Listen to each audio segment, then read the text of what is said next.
است. یک زن با همراه شوهر در پیششان میگد مرغ بریان بود، طعام میخوردن. به ناگاه یک فقیر، یک طلبنده در اونها را کوفت، در اونها را تق تق کرد. اجازت داخلش دادن، داخل شد. آمد نگاه کرد که این زن و این شوهر هر دو در پیش مرغ بریان دارند، خورده ایستادند. زن میگد به جانب اون شوهر چی گفت؟ شوهر گفت این آدم طلبنده است، این فقیر است. چی خوب میشود که همین مرغ پیش او بگذاریم، ما که دولت داریم، سولت داریم، فردا باز میخوریم. شوهر چی گفت؟ شوهر که آدمی بخیل بود، آدمی تنگ دست بود، گفت این طلبنده را از خانه بیرون کنید. طلبنده را از خانه بیرون کردن. زمانها گذشت، حکمت خداست. چندین سال میگه از من گذشت. همین مرد ثروتمند دولتش از دستش رفت، فقیر شد، گدا شد. زن که طاقتی بر بیمالی این شوهر نکرد، بر بی‌دولتی این شوهرش طاقت که نکرد، گفت شوهر مرا طلاق بده. شوهر طلاقش داد. از دست این میگه شوهر بیرون شد، رفت و یک شوهر دیگر میگه در نکاح خود در آورد که او خیلی با دولت بود. روز میگه در همون خانه نشسته بود، همین زن با این شوی نوی با دولتش مرغ بریان میخوردن. به ناگاه میگه یک طلبنده داخل شد. طلبنده داخل شد، تق تق کرد، گفت چیزی بر من عطا کنین. این شوهر که آدمی سخی بود، خدا ترس بود، گفت زنه گفت این مرغ بریان برده به دست همین آدمی طلبنده بده. برد میگه بالای لالی و در دست همون طلبنده عطا کرد و میگه گریه کرده به پیش شوهرش آمد. شوهر گفت برای چی گریه میکنی؟ برای همین یک مرغی که ما در راه خدا خیر کردیم، برای همین گریه میکنی؟ زن گفت نه، گریه من برای این است که همین شوهری من بود، همین همون شوهری با دولتی که من داشتم، امروز همین نزد من با به دروازه من طلبیدنی آمد. این شوهری نوی با دولتش چی گفت؟ گفت تعجب نکن تو ای زن، همون مردی که در خانه شما طلبندگی در آمده بود همون من بودم، همون من بودم. خانه شما داخل شدم، بر من مرغ ندادین. حکمت خدا را ببین، حکمت خدا را ببین. با دولت من است، با مهنت من است که این هر دو را زود از زوال. با دولت نازیدن لازم نیست، با فقیری و تنگ دستی نازیدن لازم نیست. بار پیغمبر خدا همراه عایشه بودند. عایشه میگوید از حبیب خدا طلب کرد ای شوهر مهربان، ای حبیب خدا، میخواهم که در حق من دعا کنی. دادرای عزیز خیلی با اهمیت باشین. شاید این سخنی مرا بعضی مادرها هم خواهرها هم بعداً شنوند. این حکمت دارد. عایشه از شوهرش دعا طلب میکند. امروز من شما را باور که شاهد میگیرم، اگر در همین مسجد تا 3000 و 4000 نفر باشین، خدا داناست که هیچ زن شما از شما دعا طلب نمیکنن. باری هم نمیگن که شوهر در حق من دعا کن. باور کن در فکرشان هم نمیگذارن، حتی پروای دعای شوهر هم ندارن. نمیدانن که حبیب خدا گفت، اشاره به سوی شوهر کرد، گفت ای خانم های مهربان، ای زنان مسلمان، هو جنتک و نارک. همین شوهرها جنت و دوزخ شما هستند. اگر جنت میخواهی احترامشان کنیم، به قدرشان رسید. خواه زیبا هستند، خواه بدرو هستند، خواه پولدار هستند، خواه بی پول هستند، خواه منصب دارن، خواه منصب ندارن، احترامشان کنید. اینا جنت و دوزخ شما هستند. افسوس که امروز به قدرترین شخص در خاندان شوهرها می باشند. شوهر قدر ندارد، احترام ندارد، به قدر شوهر نمی رسند. باور کنین این زنها تا حد آمدن که پیش شوهر خیزدن برای خود عار می دانند. اینا برای خود یک چیزی خیلی ناخوب میشمارن که پیش شوهرش خیزد، لیکن پیش یک مردی بیگانه و پیش یک زنی بیگانه میخیزد.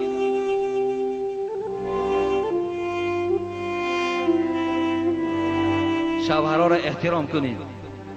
دنیا نه آنقدر دنیای درازی هست.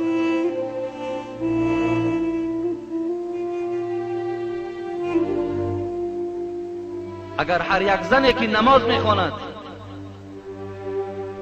لیکن در نمازش حبیب خدا میگوید در حق شوهر دعا نمیکند، نماز او در سر او زده میشود، قبولی درگاه خدا نمیشود. زن همیشه باید دعا کننده در حق شوهر باشد. احترام شوهر باید به جای بیارد. حکم شوهر برای او فرض و واجب است. اگر گردن کشی کند، اگر ناپسندی کند، حبیب خدا گفتند درهای جنت بالای این زن پوشیده است. مادرای عزیز و خواهرای عزیز، من بر همه شما باور که مراجعتم همین است. از تمام آن روزه های نافله که شما میگیرید، از تمام آن نمازهایی که شب و روز نافله که شما میخوانید، اگر یک بار بروی شوهر تبسم کنین، قسم به خدا از همه عبادتون بالا هست. یک بار به بالای شوهر تبسم کنید، یا یک بار پشت دست شوهر تا بوسه کن، از همه عبادتت بالاست. کوشش کن مادر عزیز، خواهر عزیز، کوشش کن که شوهر از پیش خود دستش بردارد، گوید خدا تو را اهل جنت گرداند. کوشش کن.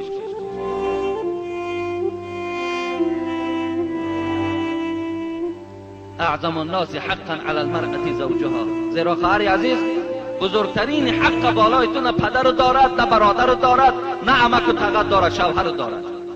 بزرگترین حق بالای تو حق شوهر نیست. قسم به خدا روز از روزها این زن و شوهرها را خدا در پیشگاه خودش راست میکند. خوش به حال اون زنی که در دنیا خدمت کرد، دعا کرده، دعای شوهر را گرفته است. خداوند باز همراه می شوهر در جنت جایش میکند. حضرت عایشه است، شوهر از حبیب خدا گفت در حقم دعا کن. رسول اکرم صلی الله علیه و سلم دست مبارک برداشت، زیرا از عایشه راضی بود. زیرا عایشه همیشه در خدمت رسول اکرم قائم بود، همیشه پشتیبانی از رسول اکرم میکرد، شوهرش غیبت نمیکرد، شوهرش کمبودیهاش در پیش دوگانه ها و زنهای همسایه بیان نمیکرد.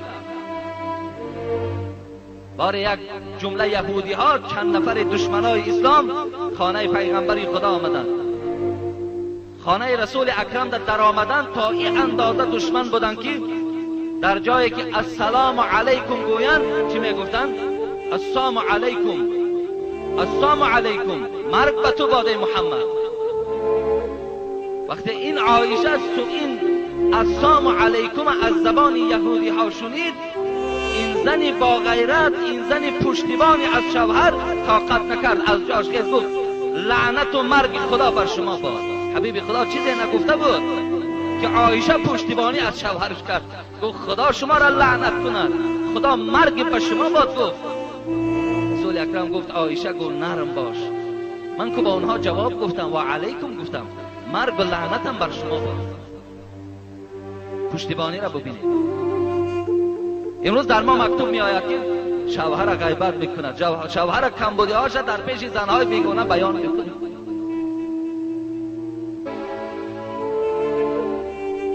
رسول اکرم وقتی که این پیشنهاد عایشه را گوش کرد که در حقم دعا کن، در شب برداشت چی گفت؟ چی بشارت خوب است. قسم به خدا این دعای پیغمبر را گرفتن دیگر چی جای وصفش است.